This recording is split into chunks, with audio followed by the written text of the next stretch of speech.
Hello students, मैं आज आपके लिए लेकर आया हूँ विशेष प्रकृति वाले लेन देन यानी कि स्पेशल ट्रांजैक्शन। तो इन्हें आज हम समझेंगे और अपनी नोटबुक में नोट करेंगे। सबसे पहले आपका अशुद्ध ऋण आपको मिलेंगे। आपके क्वेश्चन में लिखा हुआ होगा कि इतने रुपए के अशुद्ध ऋण हुए। तो यदि पूर्ण रूप धनराशि वसूल नहीं होगी तो इसमें कुछ कंडीशंस हैं। जैसे पहला है, यदि पूर्ण धनराशि वसूल नहीं होगी तो एंट्री बन जाएगी सीधी सीधी bad debts account debit to debtors personal account. जैसे राम, श्याम, मोहन, सोहन जो भी होगा जिसने पैसे हमारे नहीं दिए होंगे तो उसके लिए उसका नाम आ जाएगा। दूसरा है इसमें पॉइंट, यदि धनराशि का कुछ हिस्सा वसूल होता है।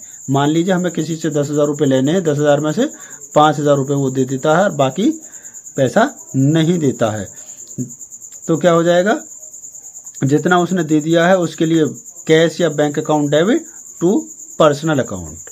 जितना पैसा नहीं दिया उसके लिए बैड डेब्ट्स अकाउंट डेबिट हो जाएगा। एक साथ भी बना सकते हैं दोनों एंट्रियां। जितना वसूल हो गया वो इसमें आ जाएगा, जो वसूल नहीं हुआ है वो यहाँ डेबिट में हो जाएगा और टू उसका यानी डेटर्स पर्सनल अकाउंट उसका नाम आ जाएगा टू में। उसके बाद है, पहले कोई व्यक्ति था जिसने हमारा पैसा नहीं दिया था, वो जो बैड डेब्ट्स हो गया था, अब उनसे हमें पैसा मिलेगा तो उसके लिए लिखते हैं हम अशुद्ध ऋण की वसूली, बैड डेब्ट्स रिकवर्ड। तो जो पैसा उनसे रिकवर हुआ है तो उसके लिए लिखेंगे कैश या bank account debit to bad debts recover, यानी कि जो हमारे बैड डेब्ट्स थे उनसे पैसा रिकवर हुआ है। इसके बाद तीसरा पॉइंट आता है इसमें हमारा माल का आहरण। यदि व्यापार का स्वामी जो व्यापार का कुछ जो माल है उसे अपने पर्सनल यूज में निजी प्रयोग में लेता है तो उसके लिए एंट्री बन जाएगी drawing account debit to purchase account. यदि माल का स्वामी जो व्यापार है उसके कुछ माल को दान में दे देता तो उसके लिए एंट्री हो जाएगी charity account debit to purchase.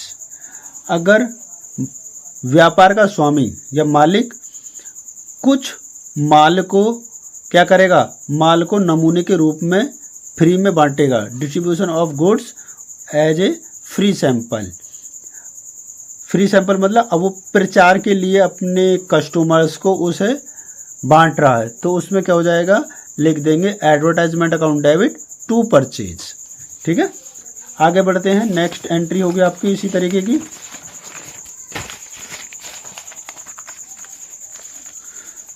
माल को संपत्ति के रूप में प्रयोग करना।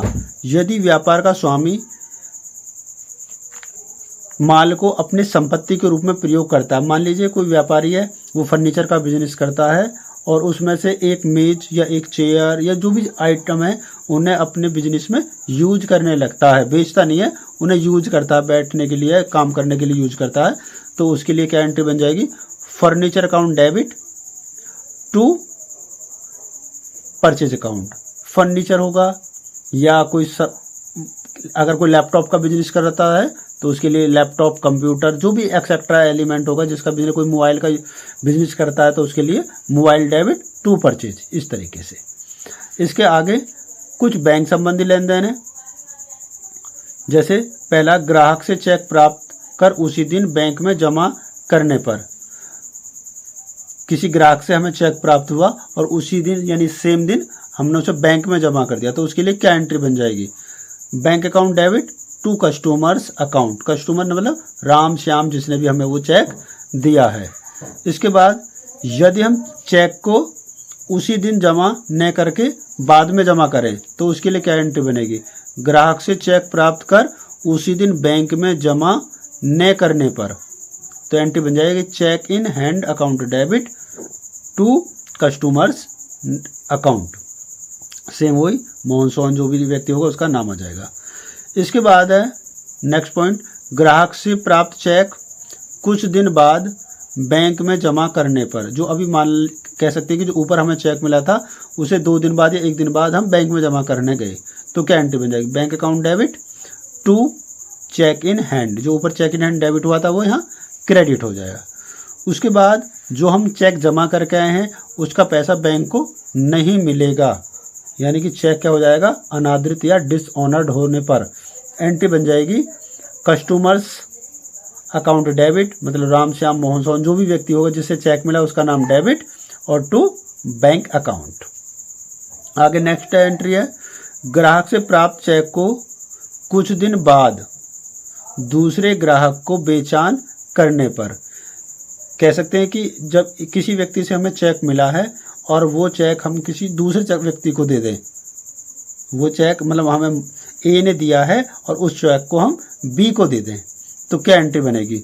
जब हमें चेक ए ने दिया तो उसके लिए एंट्री बन जाएगी cheque in hand account debit to customers account, यानी ए ने दिया हमें चेक। जब उस चेक को बी को देंगे तो एंट्री बन जाएगी कस्टमर्स अकाउंट, यानी B debit to cheque in hand. इस तरीके इस एंट्री को दो पार्टों में करेंगे। आगे, ग्राहक से प्राप्त चेक उसी दिन दूसरे ग्राहक को बेचान करने पर, मतलब सेम डे, ये तो अलग अलग डेट में हो गया, लेकिन उसी दिन मतलब ए से मिला और बी को दे दिया, तो हम डायरेक्ट एंट्री बना सकते हैं customers B account debit, B debit और टू कस्टमर एज अकाउंट, मतलब ए का नाम क्रेडिट हो जाएगा, देने वाले का नाम ये, और जिसको हम चेक इन ए से लेकर बी को दे रहे हैं तो बी का नाम डेबिट हो जाएगा। इस तरीके से आगे बढ़ते हैं।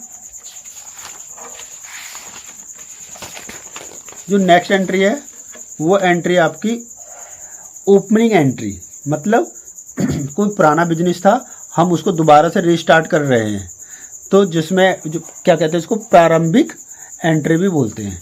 तो क्या हो जाएगा, कैश अकाउंट डेबिट जो भी होगा हमारे पास, बैंक में अगर पैसा होगा तो बैंक डेबिट, बिल्डिंग हमारे पास है उसमें दी हुई है तो बिल्डिंग डेबिट हो जाएगी, डेटर्स होंगे राम श्याम मोहन सोहन जो भी होंगे उनके नाम भी डेबिट हो जाएंगे। उसके बाद क्रेडिट, जो हमारे पास लायबिलिटीज होंगी यानी दायित्व होंगे उनको क्रेडिट करेंगे, जैसे क्रेडिटर्स होंगे या बैंक लोन होंगे, जो भी आउटस्टैंडिंग एक्सपेंसेस होंगे उनको क्रेडिट करेंगे।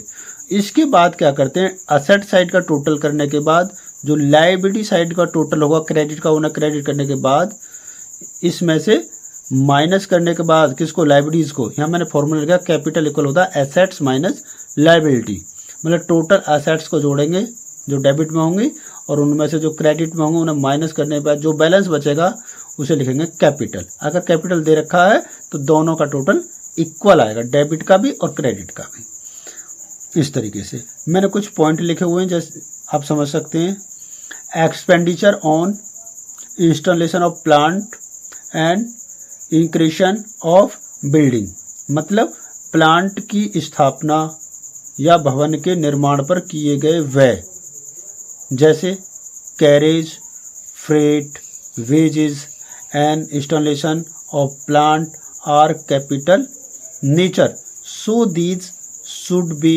Debited to plant account. मतलब क्या है, जब हम कोई नया प्लांट या पुराना सेकेंड हैंड प्लांट लेके आते हैं अपने पास फर्स्ट टाइम, तो उस पर जो भी खर्चे होंगे जैसे ढुलाई, भाड़ा, मजदूरी तथा प्लांट की स्थापना पर किए गए व्यय की प्रकृति कैसी होती है, पूंजीगत होती है, इसलिए इनको प्लांट खाते में डेबिट किया जाता है।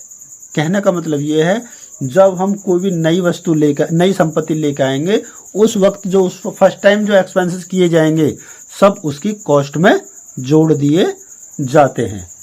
लेकिन जब कुछ समय के बाद यानी कि संपत्ति कुछ पुरानी हो जाती है, उस समय जो भी खर्चे किए जाते हैं तो उनको अलग से एक्सपेंस के रूप में दिखाया जाएगा, ना कि दोबारा से उस अकाउंट में लिखा जाएगा।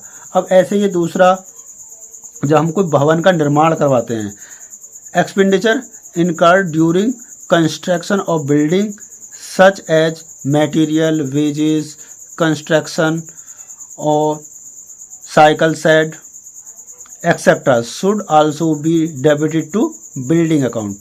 मतलब भवन निर्माण के समय किए गए वे जैसे सामग्री, मजदूरी, छप्पर आदि के भी भवन खाते में डेबिट किए जाते हैं। मतलब जो भी ये खर्चे किए जाएंगे थे उस समय उसके खाते में ऐड कर दिए जाते हैं। जैसे कि हम उस कोई नई बिल्डिंग बना रहे हैं, उस पर अगर हम पेंट कराएंगे, नया तो उसका खर्चा बिल्डिंग अकाउंट में जोड़ा जाता है। लेकिन कुछ समय बाद जब बिल्डिंग पे दोबारा पेंट किया जाएगा तो अलग से वो रिपेयर में लिखा जाता है, रिपेयर के नाम से डेबिट किया जाएगा। इसका मतलब ये। आगे बढ़ते हैं।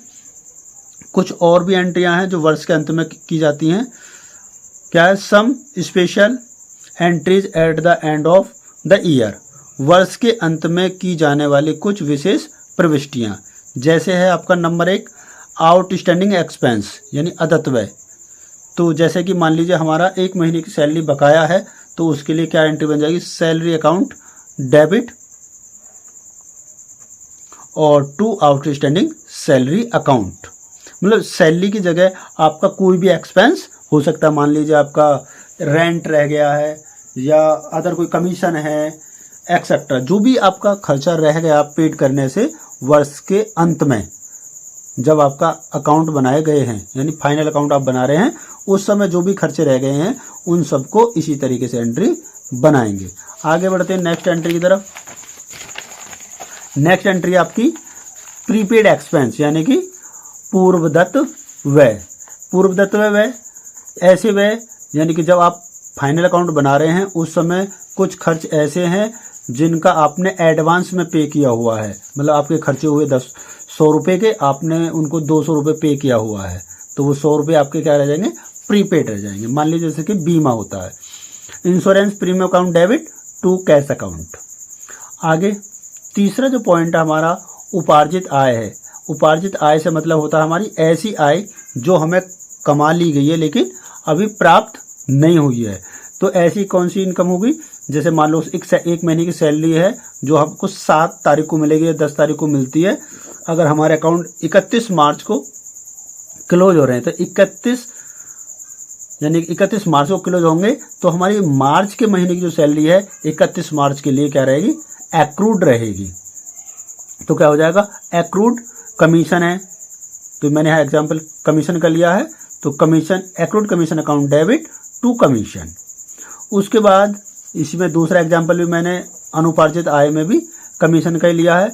अगर मान लीजिए हमने किसी व्यक्ति से किसी काम को करने का कुछ कमीशन लिया हुआ है, अभी हमने काम नहीं किया है और अकाउंट हम क्लोज कर रहे हैं और उसका पैसा हमने एडवांस में ले रखा है, तो उसके लिए हो जाएगा commission account debit to unearned commission. ठीक है, आगे बढ़ते हैं। नेक्स्ट डेप्रिसिएशन, ह्रास। जो हमारी फिक्स एसेट्स होती हैं यानी स्थायी संपत्तियां होती हैं, उनके मूल्य में जो कमी होती है उसे हम डेप्रिसिएशन कहते हैं। और डेप्रिसिएशन होगा आपका जब लास्ट में यानी कि ईयर के एंड में हम एंट्री बनाएंगे, तो depreciation account debit to fix assets. Fix assets में आपका furniture, building, machinery, plant etcetera.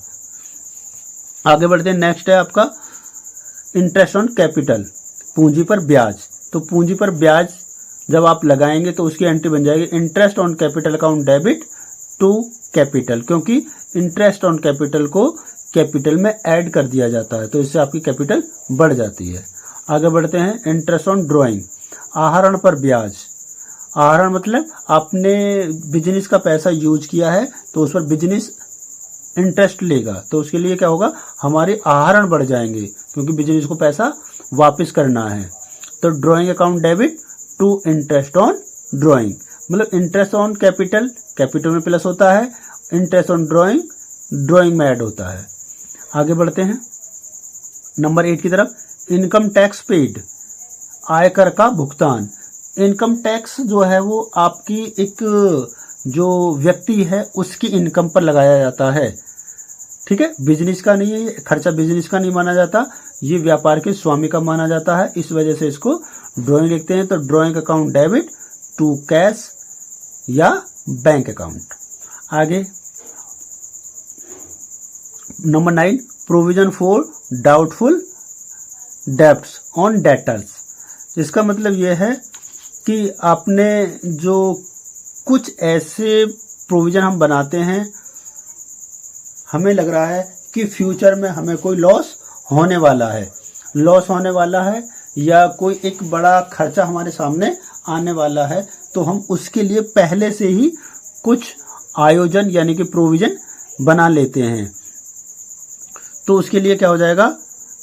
Profit and loss account debit to provision for doubtful debts. Doubtful debts की जगह यहाँ पे आपका ये भी हो सकता है provision for depreciation, provision for आपने इनकम टैक्स के लिए बना रखा है, जिसके लिए आप प्रोविजन बना रहे हैं। यानी कि प्रोविजन का मतलब ये होता है एक ऐसी लायबिलिटी जिसका फ्यूचर में हमें पेमेंट करना है, तो हम उसके लिए पहले से थोड़ा थोड़ा पैसा इकट्ठा करते रहते हैं। तो ये आज हमने कुछ ये एंट्रियां पढ़ी हैं। तो इस तरीके से ये आज का टॉपिक कंप्लीट होता है। और ये वीडियो आपको अगर हेल्पफुल लगती है, आपके फ्यूचर में काम आएगी, तो आप इसे डाउनलोड कर सकते हैं, अपने दोस्तों के साथ शेयर कर सकते हैं। और ऐसी वीडियो देखने के लिए मेरे चैनल को सब्सक्राइब कर सकते हैं। Thank you for watching this video.